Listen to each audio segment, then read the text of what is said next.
sensationalism, just, from that context. This was probably, easily the top 5 incidents that we've had, in this county since, I've been district attorney the past 7 years. Obviously, the Tops shooting is clearly number 1, but when you go down after that, this incident, make a strong argument it's number 2 in terms of what happened, and more importantly, in terms of what could have happened, which, thank God, did not happen. Obviously, we had a situation here back in May of 2020, some 3.5 years ago, where, an individual got into some kind of a verbal altercation with the victim of the homicide, in the area where they live there in the city of Tonawanda. This poor victim was playing Pokemon Go, which back at the time in 2020 was kind of a big thing, and it was a game that people went outside and they went to different geographic locations and they played Pokemon. I mean, I don't really understand it per se, but I mean, I kind of conceptually know what it was by having a bunch of kids myself, and so all this kid's doing is playing playing Pokemon Go, and the next thing you know, he gets into a conversation with this Gerwitz guy, and Gerwitz ends up going back into his house and comes back out, gets in his car, and drives by him and shoots him out the driver's side window and kills him. Then Gerwitz takes off in his car. He comes back 2 hours later, but by the time he comes back, the city of Tonawanda has done a great job now of, enclosing the crime scene and starting to do their work. He tells one of the officers that, he lives in his apartment and is just trying to, go back to his home, and at this point, they're worried about the crime scene. He gets back into his home, and, now at this point, after the city of Tonawanda did a great job of securing the crime scene, they're now going to canvass the neighborhood. And they know the guy went back into his house, so they go and they're just going to talk to him. And the next thing you know, he pulls out an assault weapon, which was a ghost gun that he made himself, and starts shooting at the city of Tonawanda police officers. Hits one of them. Then he gets into his car, somehow gets down the stairs, runs, gets into his car, takes off, and now we're in a high-speed chase going through the city of Tonawanda, where again, these guys in the city of Tonawanda, did a great job by minimizing the potential damage of a high-speed pursuit by being able to, expertly drive and bump him off the road with the car and get him secured and get him arrested. So, there are, that this kind of action, it happens in the movies. You don't see that every day here.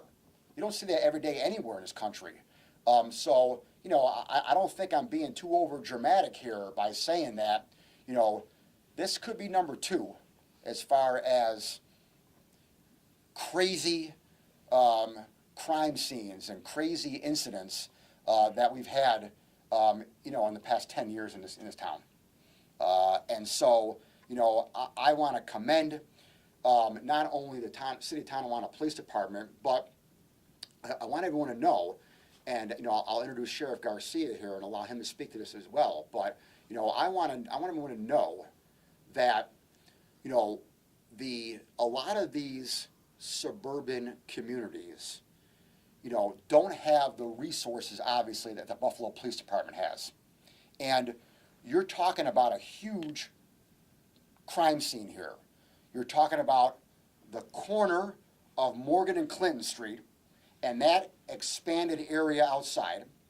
You're talking about the apartment and the stairwell and the area immediately outside the apartment on Morgan Street.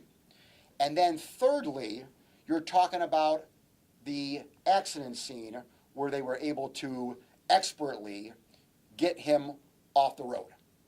So you have 3 separate crime scenes here. Again, very unusual. It happened once. It may, in my 10 years or my 7 years here. And so when you have that kind of a complex crime scene, you need help. Some of these suburban agencies need help. And the city of Tonawanda did the right thing and called in the sheriff's department. And the sheriff's department came and assisted them with whatever they needed. Obviously, the city of Tonawanda was the lead agency. The city of Tonawanda did a fantastic job, not only with the crime scene, but with the investigation as well. And the city of Tonawanda Police Department and the sheriff's department, in my opinion, along with my great buddy here, Nick Busey, my prosecutor, the 3 of them, the city of Tonawanda, Nick Busey and John Gherkin, and the sheriff here, the 3 of them, those 3 entities right there, are responsible for getting this guy 65 years of life today. Never getting out of jail, hopefully. He's 31, so he'll be, with a good time, let's say 60 plus years old. He'll be 90 years old when he's eligible for parole. God bless him, he lives to 90, but he ain't getting out of jail. He ain't getting out of jail. And so he'll be in jail for the rest of his life. And again, the guilty verdict that we got in this case and the sentence that we got in this case brings, obviously, justice to the victim's family. They're never going to be able to replace their son. Their son is not. The son hasn't been there for the past 3 Christmases, and the son won't be there for Christmas and the holidays again this year.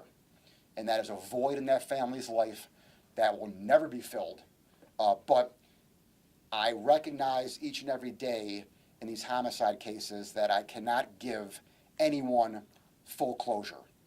That's never going to happen. And for any DA or for any law enforcement official to say, we're going to give you, the family, closure is just being naive. We're never going to be able to give the family full closure. What we can give them, though, is legal closure. The legal aspect is done. This perpetrator, this criminal, this murderer is behind bars for the rest of his life, and the family now can put that aside. And for the city of Tonawanda, this was a traumatic incident. Police officers don't get shot at every day. Every day that they leave the home, they know it's possible. Every day they leave the house, they know they may not be coming back. Thank God, all 4 of the city of Tonawanda police officers who got shot at, and 1 who got injured, along the 5th one who got injured in the car accident, all 5 of those officers and the other officers who supported and were at the scene, thank God, all of them got home on May 20th of 2020. Sheriff? Thank you, Mr. DA, and thank you again for the outstanding work that you and your office does for the public every day. I want to commend the City of Tonawanda Police Department under the leadership of now retired Chief Foles. They're investigating a crime where a member of the public got shot and killed, and then suddenly, as life happens quickly, they are now part of a crime scene because they themselves were shot at by this individual. And we're very fortunate that we only lost 1 person that day, and that the officers that were shot are doing well, and hopefully they're doing well mentally, and their families are doing well moving into the future. When we get a call from any other law enforcement agency, we respond, and we did so as District Attorney the Honorable John Flynn was speaking of the incident at Tops. We responded at Tops. We responded to the Rainbow Bridge. We're here for mutual aid. So all of a sudden we have this vast crime scene, and that just does not include the member of the public that was murdered, but also the attempted murder upon our brothers in law enforcement. And, our detectives showed up, and we said, whatever you need. There's a lot of work to be done. There's statements to be taken. There's a huge amount of evidence to be collected. And then, of course, the search warrants that led to the seizure of 5 ghost guns and some more evidence. And then the great presentation, obviously, they came to the conclusion today in court. And that's why we are very fortunate to have John Flynn and the DA's office as our partners. But we can't do it alone. That's why we do it together. And whatever resources we have, there's no boundaries. We don't stop at the city line of North Tonawanda. We went there and we helped out, and we said, whatever you need, this is what we have. So again, we can't do it alone. We do it as a team. I'm so proud of not only our staff, the members of the Erie County Sheriff's Office, but the City of North Tonawanda Police Department, led by retired Chief Foles. God bless you. I hope you're enjoying retirement, sir. Well deserved. And again, the District Attorney's Office. Wonderful partnership. It's my honor to introduce City of Tonawanda, City of Tonawanda, sorry about that. City of Tonawanda, Captain Kevin Elmer. Thank you, Sheriff. Good afternoon. I prepared a short statement that I'd like to read. On May 26, 2020, the life of Joseph A. Marasco was selfishly taken, and 6 of our police officers faced a night that they will never forget. It has been a long-awaited, emotional 3.5 years for the Marasco family and our officers, but justice has prevailed. Today is bittersweet. We pray this verdict and this sentencing will provide a sense of closure to not only the friends and family of Joseph, but to our officers involved and their families. We pray this day will allow for continued healing and the ability to move forward, knowing the person responsible will be incarcerated for a very long time.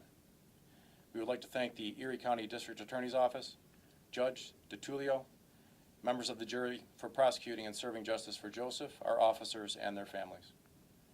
We'd also like to thank the Tonawanda Fire Department, Twin City Ambulance, the Erie County Sheriff's Office, and all surrounding police agencies for their assistance and swift response to an incident that was nothing short of tragic. May God bless you all. Outstanding statement. Outstanding statement. Questions? The whole issue of ghost guns was brought up today, and the judge really hammered in on that. Talk about how that really played a role in this Yeah, case. every weapon that was a pistol a ghost gun that he used to outshot a car? Yes. Every weapon that was recovered was a ghost gun. He had materials in his home to make ghost guns. He admitted basically that he made the assault weapon, the assault rifle. He had numerous parts and pieces. He had a little box that he kept all the parts and pieces in to make these ghost guns. And obviously, Claudine, this is a problem for our community. These ghost guns, there's no registration of these. There's no tracking of these. The components that you can get to make these are easily online. You can buy these 3D printer machines, and you can plug in the mechanics and the mathematics to print out now these ghost guns. This is a problem. And so on this day back in May of 2020, every single weapon was a ghost gun that he made. And obviously it was a beginning back in 2020 of an escalating problem that's still continuing to this day. He also told the police during the investigation that he liked guns. I mean, how, with the trauma that the officers have had, can you put this a little bit more in context for the community on just what they've gone through? And Come up here, right? I'm sorry. Thank you. So the night of this incident, I actually was off duty, and I was not involved in the investigation. I would not want to provide you with any incorrect details. However, what I can tell you is that it shook the foundation of our police department. It shook the foundation of our community. I've lived in the city of Tonawanda the majority of my life. I've worked there for close to 20 years now. This incident has never happened in our city, and it had a ripple effect. And I know that it has affected our officers. And I just pray and hope for everyone that was involved that we can now move forward from this.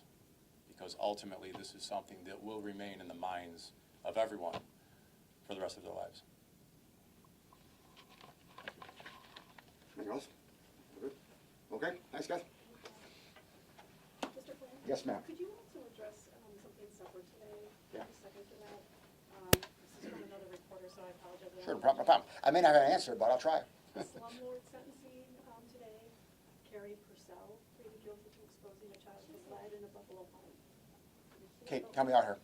She was a landlord who was charged for like a paint violation. She got a conditional discharge and 100 hours community service. Yeah, she was charged with the initial misdemeanor, right? Correct. She And pled pled to that. She pled to the misdemeanor. Yeah, okay. So she pled to the highest count of a misdemeanor, which is pretty much all we can do in these lead paint cases.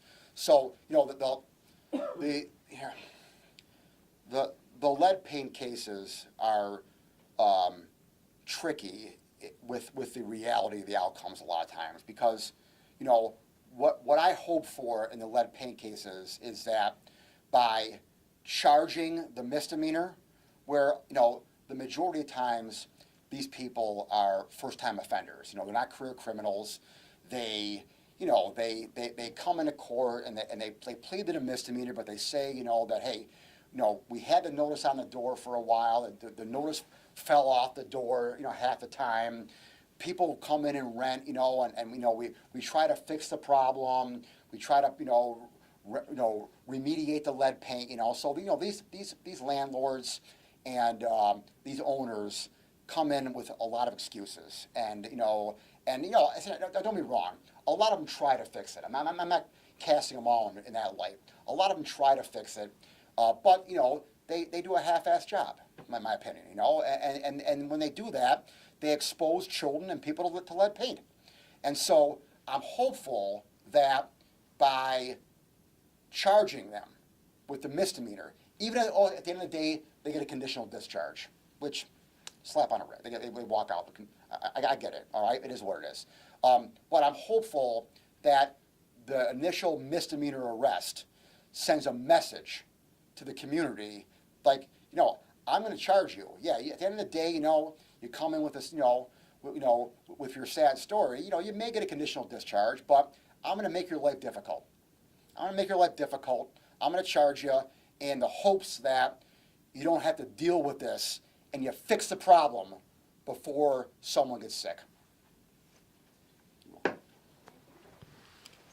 Thank you.